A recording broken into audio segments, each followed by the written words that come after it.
vida que carecia de emoções fortes. Acho que foi o principal motivo que me jogou nas drogas. Eu comecei sentindo a emoção de estar nos palcos. Aliás, acho que desde criança eu já gostava de me arriscar. Eu gostava de me pendurar nos ônibus. Eu gostava de fazer coisas que geravam perigo. Eu não sei, acho que já era uma tendência mesmo. E com o passar dos anos, eu gostava de experimentar proibições, coisas proibidas. Aí veio o cigarro, veio a bebida, vieram as madrugadas. Depois veio a emoção dos palcos, que normalmente eram bem mais fortes quando se ingeria bebida alcoólica ou entorpecentes. E no meio de tudo isso, tinha também o conflito familiar, né? Os pais desejam uma coisa e às vezes a gente na rebeldia deseja outra.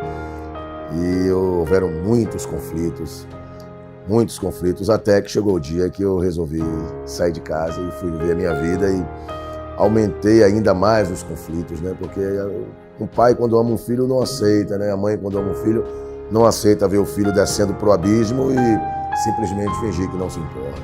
Depois de alguns anos veio as alucinações com a cocaína, veio a síndrome do pânico, né? Eu tinha a impressão de estar sendo perseguido o tempo inteiro, eu via pessoas me seguindo, eu achava que alguém iria me matar. E antes das surras do meu pai, eu ainda uma criança também, eu me lembro que eu era atormentado por uma espécie de terror noturno, né? Eu tinha muitos pesadelos, eu via uma coisa me batendo, então a minha vida foi muito atribulada. E eu fiquei nessa vida aí por volta de 30 anos, 27 anos mais ou menos, 25 anos mais ou menos, na vida mesmo, me jogando de tudo quanto foi a altura, né? Foi o ápice de toda essa coisa ruim, eu precisava buscar ajuda. Eu tentei resolver meus problemas com o efeito da maconha, da cocaína, eu tentei fazer parte de religiões, eu tentei com o pessoal dos mormons que tentaram me ajudar, o pessoal das religiões afro, né, da bruxaria, tentaram me ajudar. E eu percebia que até a própria macumbeira que tentava me auxiliar era uma pessoa que gostava de mim, mas tudo isso só piorava a situação, né? Eu me sentia perdido porque isso não gerava em mim o ideal, né? O ideal. Gerava em mim até uma expectativa de que as coisas iriam se solucionar, mas eu sou um homem assim que gosto de me apaixonar, entende? Eu gosto de viver, e eu precisava de uma coisa que me desse uma razão, né? Uma razão. Eu não estava tão preocupado em resolver os meus problemas, porque se eu resolvesse os meus problemas e não tivesse uma razão para viver, os problemas provavelmente voltariam. Aí veio um dia uma igreja, né, na porta da minha casa, né? Eu já tinha saído da casa dos meus pais, e aí um barzinho que eu bebia se transformou em uma igreja. E eu gostava de ficar ouvindo a música, né? Eu achava legal. Achava estranho por que pessoas iam para a igreja domingo de manhã, não iam à praia, né? Um dia, depois de uma overdose, eu resolvi ir naquela igreja, mas não para ser cristão, mas como uma despedida, né? Me despedi assim.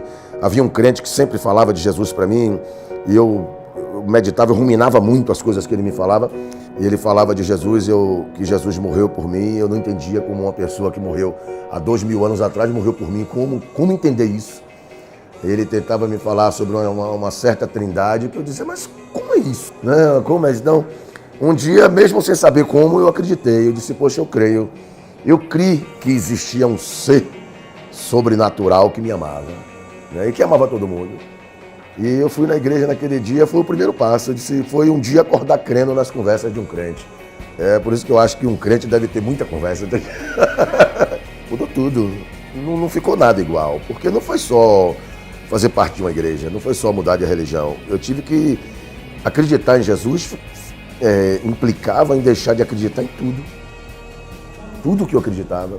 Deixava de acreditar nas minhas fórmulas de felicidade, nas minhas maneiras de conseguir realizações interiores, na maneira que eu achava que um filho tinha que ser com o pai, e um pai ser com o filho, nas minhas bases religiosas, nas minhas convicções filosóficas, porque eu sempre apoiei muito o movimento negro, sempre estudei muito a África, sempre me envolvi muito com essas questões. Então não foi simplesmente um dia eu vou ser crente, mudou tudo. O que mudou na minha composição, eu não vou dizer que a minha composição mudou, a minha composição amadureceu, cresceu. Então a proposta que me foi feita foi para avançar mais um pouco, que além de alegria, também levar Deus para dentro do coração das pessoas. Descobrir o coração do ser, descobrir o caminho do coração do ser humano é algo muito complicado. Então, a minha parte é só cantar. Essa estrada aí quem constrói é Deus, entende? Eu vou dizer, só não tem como voltar porque não tem um caminho para voltar. Não tem um caminho para voltar. Eu li uma frase essa semana que diz assim, se eu pudesse deixar Jesus, eu não queria. E se eu quisesse, eu não podia. Entendeu? Então, não existe um caminho para voltar. Ele é a porta. Para todo lado que eu viro, tá ele lá na minha frente. Ele não tem como voltar. Não é uma opção. Aconteceu, entendeu? Aconteceu.